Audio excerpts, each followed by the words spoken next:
Breaking update Telugu రాష్ట్రాల మధ్య నీటి యుద్ధాలకు కారణమైన బనకచెర్ల ప్రాజెక్టుకు కేంద్రం బ్రేకులు వేసింది. పోలవరం బనకచెర్ల అనుసంధానం ప్రాజెక్టుకు తొలుత కేంద్ర జల సంఘం అనుమతులు తీసుకొని హితవు పలికింది. పర్యావరణం మదింపు ప్రక్రియ ప్రారంభానికి ముందు పూర్తి చేశాకే పర్యావరణ మదింపునకు అవసరమైన టీఓఆర్ ప్రతిపాదనలతో రమ్మని రాష్ట్ర ప్రభుత్వానికి కేంద్రం అటవీ పర్యావరణ శాఖ ఆధ్వర్యంలోని నిపుణుల కమిటీ స్పష్టం చేసింది. ప్రస్తుతం ఆంధ్రప్రదేశ్ జలవనరుల శాఖ సమర్పించిన ప్రతిపాదనను వెనక్కి పంపుతున్నామని పేర్కొంది. జూన్ 17న ఈ కమిటీ సమావేశమై పోలవరం బనకచెర్ల అనుసంధాన ప్రాజెక్టుపై చర్చించింది. కమిటీ నిర్ణయం ప్రకటించడంతో తెలుగు రాష్ట్రాలు ఎవరికి వారు ప్రత్యేక వ్యూహాలతో ముందుకు వెళ్లాలని ప్లాన్స్ వేసుకుంటున్నారు. ఇక బనకచెర్లకు కేంద్రం బ్రేకులు వేయటాన్ని తెలంగాణ సర్కార్ స్వాగతించింది. అంతేకాకుండా ఈ పరిస్థితి తమకు అనుకూలంగా మార్చుకునేలా వేగంగా పావులు కదుపుతోంది. మరోవైపు తెలంగాణలో రేవంత్ సర్కార్ వర్సెస్ బీఆర్ఎస్ గా బనకచెర్ల పొలిటికల్ ఫైట్ కు తెరలేపింది. దీంతో ఇప్పుడు ప్రతిపక్షాలకు స్ట్రాంగ్ కౌంటర్ ఇచ్చేలా రేవంత్ రెడ్డి తన పార్టీ సైన్యాన్ని సిద్ధం చేస్తున్నారు. ఏపీ తెలంగాణ నీళ్ల పంచాయతీ వచ్చిందంటే చాలు బీఆర్ఎస్ ఒంటికాలపై లేస్తోంది. బనకచెర్ల ప్రాజెక్టులతో తెలంగాణకు తీరని అన్యాయం జరుగుతోందని ఓటర్ సెంటిమెంట్ ను రాజేస్తోంది. మాజీ మంత్రి హరీష్ రావు పవర్ పాయింట్ ప్రెజెంటేషన్లతో అటు వారి పార్టీ నాయకులను ఇటు ప్రజలను నష్టాన్ని వివరించే ప్రయత్నం చేస్తున్నారు.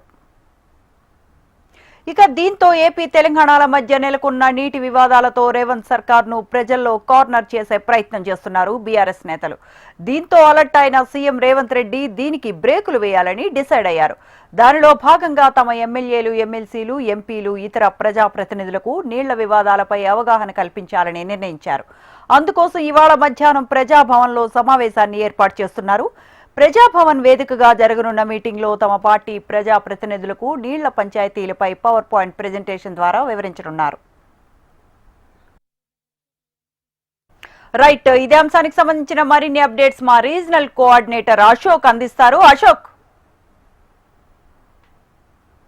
స్రవంతి, మనం చూస్తున్నాం గోదావరి బనకచెర్ల ప్రాజెక్టు సంబంధించి కేంద్ర అటవీ పర్యావరణ శాఖ మంత్రిత్వ శాఖ నుంచి ఏదైతే క్లియర్ గా ఇన్స్ట్రక్షన్స్ వచ్చాయి, సిడబ్ల్యూసి అనుమతి లేనిదే తాము అనుమతులు ఇవ్వము అని చెప్పిన నేపథ్యంలో ఇది ఖచ్చితంగా బీఆర్ఎస్ పార్టీ విజయం అని చెప్పేసి ఒకవైపు హరీష్ రావు, అలాగే జాగృతి కవిత అంటుంది. అలాగే బీజేపీ నుంచి కేంద్ర మంత్రి కిషన్ రెడ్డి కేంద్ర మంత్రులను కలవడం ద్వారానే ఇది సక్సెస్ అయ్యారని చెప్పేసి బీజేపీని చూపిస్తుంది. మరోవైపు తాము ఈ ప్రాజెక్టు సంబంధించి తీవ్రంగా వ్యతిరేకిస్తున్న నేపథ్యంలోనే సెంట్రల్ లో ఏదైతే సెంట్రల్ మినిస్టర్ ను సీఎం రేవంత్ రెడ్డిగా, అలాగే ఇరిగేషన్ శాఖ మంత్రి ఉత్తమ్ కుమార్ రెడ్డి పలుమార్లు కలిసినటువంటి సందర్భంలోనే ఈ సక్సెస్ అయ్యాయని చెప్పేసినటువంటి నేపథ్యంలో ఇవాళ కీలకమైనటువంటి ఏదైతే మధ్యాహ్నం 3 గంటలకు ప్రజాభవన్ లో గోదావరి బనకచెర్ల ప్రాజెక్టు సంబంధించి ఇరిగేషన్ శాఖ మంత్రి ఉత్తమ్ కుమార్ రెడ్డి ఆధ్వర్యంలో పవర్ ప్లాంట్ ప్రెజెంటేషన్ ఇవ్వబోతున్నారు. దీనికి సీఎం రేవంత్ రెడ్డితో పాటు డిప్యూటీ సీఎం బట్టి విక్రమార్క, అలాగే మంత్రులు, ఎమ్మెల్యేలు, ఎమ్మెల్సీలు, విప్లు, మొత్తం ప్రభుత్వ యంత్రాంగానికి సంబంధించినటువంటి కార్పొరేషన్ చైర్మన్లు,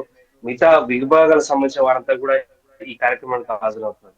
ప్రధానంగా గోదావరి బనకచెర్ల ప్రాజెక్టు సంబంధించి ఆంధ్రప్రదేశ్ ప్రభుత్వం కృష్ణా బేసిన్ పరిధిలో అయితే కృష్ణా పెన్నా బేసిన్ సంబంధించి 200 టీఎంసీలు రోజుకు 2 టీఎంసీలు చొప్పున 100 రోజుల పాటు 200 టీఎంసీలను తరలించేందుకు అయితే ఈ గోదావరి బనకచెర్ల ప్రాజెక్టులు చేపట్టబోతున్నటువంటి ప్రచారం నేపథ్యంలో ఇవాళ తెలంగాణ ప్రభుత్వం కూడా అంతే ఎత్తున వ్యతిరేకిస్తుంది. దానికి సంబంధించి ఇవాళ కీలకమైనటువంటి పవర్ పాయింట్ ప్రెజెంటేషన్ ఏర్పాటు చేసింది. ఈ పవర్ పాయింట్ ప్రెజెంటేషన్ ద్వారా తెలంగాణ ప్రభుత్వం ఎలా అడ్డుకోబోతుంది, ఏపీ ప్రభుత్వం చేపట్టేటువంటి ప్రాజెక్టు వల్ల మనకు జరిగేటువంటి నష్టం ఏంటి, గోదావరి బేసిన్ లో కావచ్చు, కృష్ణా బేసిన్ లో జరిగే నష్టం కావచ్చు, వీటన్నిటికి సంబంధించినటువంటి పైన కూడా పవర్ ప్లాంట్ ప్రెజెంటేషన్ కి సంబంధించి ఏర్పాట్లు జరుగుతున్నాయి. సో మొత్తంగా నిన్ననే కేంద్ర అటవీ పర్యావరణ శాఖ మంత్రి నుంచి కూడా అడ్డంకులు రావడం, అలాగే ఇవాళ పవర్ ప్లాంట్ ప్రెజెంటేషన్ ఉండడం, సో మొత్తంగా చూసినట్లయితే ఏపీకి సంబంధించి అక్రమంగా నిర్మించగలబెట్టినటువంటి ఈ ప్రాజెక్టులు ఖచ్చితంగా అడ్డుకుంటామని చెప్పేసి కూడా ప్రభుత్వం చెప్తుంది. ఉత్తమ్ కుమార్ రెడ్డి కూడా నిన్న అయితే కేంద్ర అటవీ పర్యావరణ శాఖ మంత్రి నుంచి వచ్చిన తర్వాత ఆయన కూడా చాలా స్పష్టం చేశారు. ఇది ప్రభుత్వ విజయంగా చెప్పారు. తాము కేంద్ర మంత్రులను కలిసి సమస్యను వివరించడం ద్వారా సక్సెస్ అని చెప్పారు. సో మొత్తంగా తెలంగాణకు సంబంధించి గోదావరి బేసిన్ లో 968 టీఎంసీల నీరు వచ్చేదాకా తమ ప్రయత్నం ఉంటుంది. అలాగే తమ భాగానికి వచ్చిన తర్వాత మిగతా ప్రాజెక్టులకు సంబంధించి తాము ఒప్పుకుంటాం. ఖచ్చితంగా అపెక్స్ కౌన్సిల్ సంబంధించి ఏర్పాటు చేసి 2 రాష్ట్రాలకు సంబంధించి ఆంధ్రప్రదేశ్ పునర్విభజన చట్టం ప్రకారం పై రాష్ట్రంగా ఉన్నటువంటి తెలంగాణతో సంప్రదించిన తర్వాతనే గోదావరి బనకచెర్లకు సంబంధించి నిర్ణయం తీసుకోవాలని చెప్పేసి గతం నుంచి కూడా ప్రభుత్వం స్పష్టం చేస్తుంది. ఈ నేపథ్యంలో ఇవాళ కీలకమైనటువంటి ప్రెజెంటేషన్ అయితే ఉంది. Sravanthi. Right Ashok, thanks for the details.